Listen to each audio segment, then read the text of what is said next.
you're still here. So thanks for being here. Thanks for coming. My name is Jennifer Lee. I teach English composition at the Tacoma Park campus. And I'm excited to be here. So I'm going to just get started.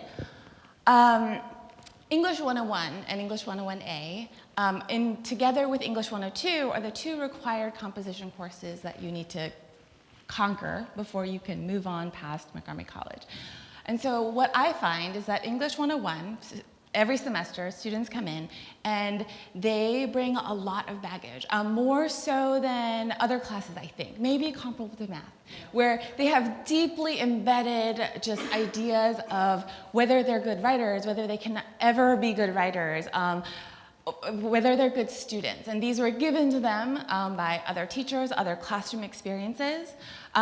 And they bring that with them from the beginning. There's other issues. There's questions about, when am I going to use this, right? And concerns about whether, since this isn't their native language, just a hyper concern about their deficiencies, as they have been told, which a lot of times leads to a hyper obsession with grammar and usage. Like they think that's the key to success. Fear of word counts. I show them the syllabus on the first day and they will nearly faint at the idea of producing that much content, those many pages. And then the real problems of the world. They work jobs, they have kids, they're just tired. So I can talk about motivation, but they're human. And so they come after working double shifts and having to go home to their kids, but they're here. So I'm trying to make the most out of the time that they are allowing me to have with them. So all that's it, just there's lots of anxiety all around, right? So that's what the beginning of English looks like. They consider that they are either writers or they're not. Most students will say that they are not. And then I try to show them that they are, that they're already writing. Not the kind of writing that I'm going to show them, maybe, but they are already using rhetorical strategies every day. And so they're already doing it. So that's where class usually starts. The thing that is hardest for them to understand is that it's supposed to suck. Like, nobody writes great from the beginning. The first thing that we read as a class is an essay by Anne Lamott called Shitty First Drafts. And it's the idea of a published author just talking about how she doesn't want to get hit by a bus before she finishes a draft because someone might find it and be like, that's how you write, right? And so the idea that it's supposed to suck and it's the engaging in the process of sucking and improving, that's why we're here. So that said, my goal is to boost their belief that they can do that, right? And what has been happening is that moment of, oh, I can do that, is coming really late in the semester. Usually when we're doing the research paper, which is weeks before the end of the class. And so that aha moment after they've produced those pages, like, look what I did, right? And this belief that, oh, I was always capable of doing that. But then when that happens weeks before the final portfolio is done, there's no more time. We can't engage in that process more. And then that just means that they had like 10 weeks where they were just struggling and just thinking horrible thoughts about themselves, right? And so my goal is to try to move that moment of realization earlier on in this semester. Getting them to realize that drafting and revising and that recursive process that all English teachers teach, that it can happen for the whole of this semester. So here's one. There were two prongs to my strategy. I wanted to provide an opportunity for them to get feedback without a grade early on in the semester and try to change things up. Some of the best practices of providing feedback, conferences, notes in the margins, paragraphs written to them. I've done all of that. The way that I've tried to do it this past couple of semesters is through an app, through a program called Clip. It's audio recording. It's an easy way for me to record my voice looking over their paper and then sending them the link. And so what I try to do there is, it's easier in that situation to not fall in, my handwriting doesn't disintegrate into nothing when it's paper 50, as opposed to the first one. I always have tried to lead with positive, right? But then when you get pressed for time, that's just, that's the first thing to go. And so what I try to do is I would make a recording and I start off with, Hi, Nydia. I enjoyed so much reading your story and learning about your grandmother. I mean, no matter what the paper, you can find two things to say.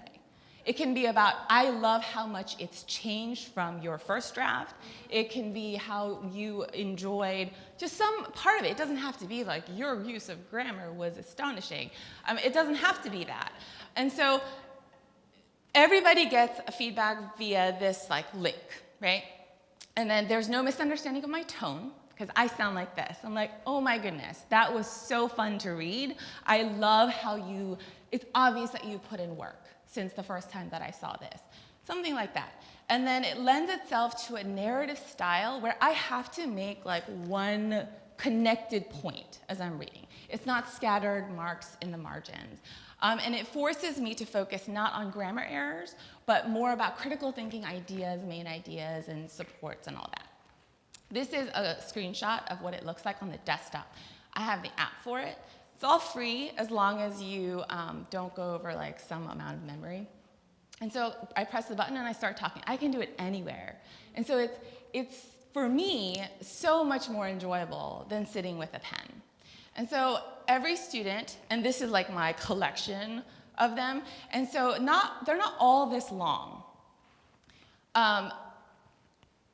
Okay, so then, they're not all this long, but what I found is that maybe it's just because something new, they listen to it a lot.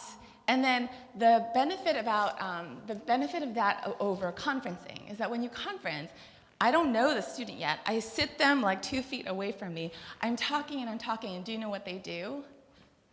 They nod. They nod and they say, oh, yes, yes, yes. But then I might make some notes. They might try to keep up with what I'm saying and take some notes. They walk away, and maybe 70% of it is just evaporated. So it's not that they don't want to, but it's just gone, right? And so this way, students have it in their possession, and it's up to them what they do with it. I'll talk about what I found as a result of it after. The second part of it is giving students examples of what writing looks like.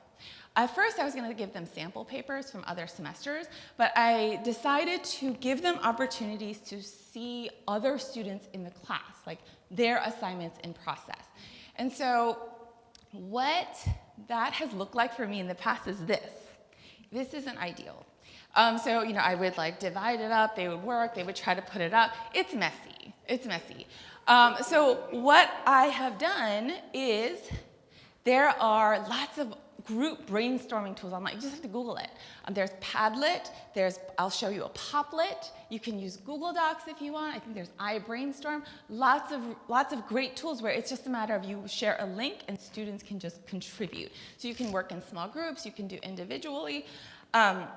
And then it gives us the opportunity to see this.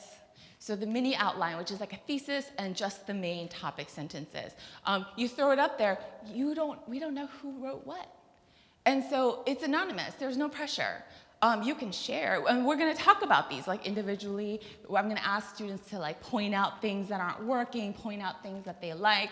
And if you wanna volunteer that it's your work, you can, but you don't have to. And so I'm just giving you some like images of Padlets that my classes this semester have produced. And then this is another there's different ways that you can lay it out. And this is a Poplet. So there's more flexibility with the way that you like create the visual for it. And then this is a guided peer review, which is essentially a list of all the questions and issues that I find as I'm grading. And so it's not just, oh, I really like this paper, or your idea was creative, but they have actual things to say, and then it has produced good results. So I'm running out of time. My initial plan for assessing, obviously, is what they have to say about their experience and the grades. What happened? The feedback was overwhelmingly positive. Students loved it. And I can go back and see how many times it's been listened to. And so it varied. Some listened to like 4 or 7 times. Most listened to about 2 to 3 times. And then most importantly, the changes from draft to final, amazing. Like, you can see the things that they did that you told them to do. And then several students from that first submission where I was just like, oh, this is what you did, right? To myself, I said that to myself, that there was a tremendous trajectory of change that was possible. And I think some of it had to do with the fact that we were able to build kind of rapport from the beginning. But no, we weren't even in the same room. And I'm going to go talk about that. I'm going to wrap up, though. So the grades were better. Students were engaging with all the resources, online tutoring tools. They flooded the Writing Center all throughout the semester. Student responses to audio feedback. So I took a little survey, and so people talked about how I love how I'm able to listen to it again and again. They talked about that we were having a conversation, that it felt like a conversation, when it's actually less of a conversation than the conversation that would have taken place in conference. And I think it's because it eliminates the pressure of being actually with me early on in the semester. And then just ease of use. That they liked the feedback, they liked the mode through which they got it. And then trends in grades. So the classes that I was gonna compare is fall of 2018, this past one, and then fall of 2017, because they were both 101A sections that met Saturday during the day. But then I threw in spring and summer because those happened in between, and those are 101s, but they also happened on Saturday mornings. And so if you see, there was a tremendous change. I understand that this is limited data, but there were, I think one student just stopped showing up, but there were so many more A's, B's, lots of B's, good number of C's, and so there was a marked improvement in grades. I think that's all I wanted to say. So overall, I was really happy with how it happened, the connections and the ability to see them taking ownership of their own process, looking to utilize the resources that are out there, and then they were seeing that kind of aha moment earlier on in the semester. And so there are tweaks to be made, but I was really happy with kind of the analysis of data that I had at the end of the semester. Thank you.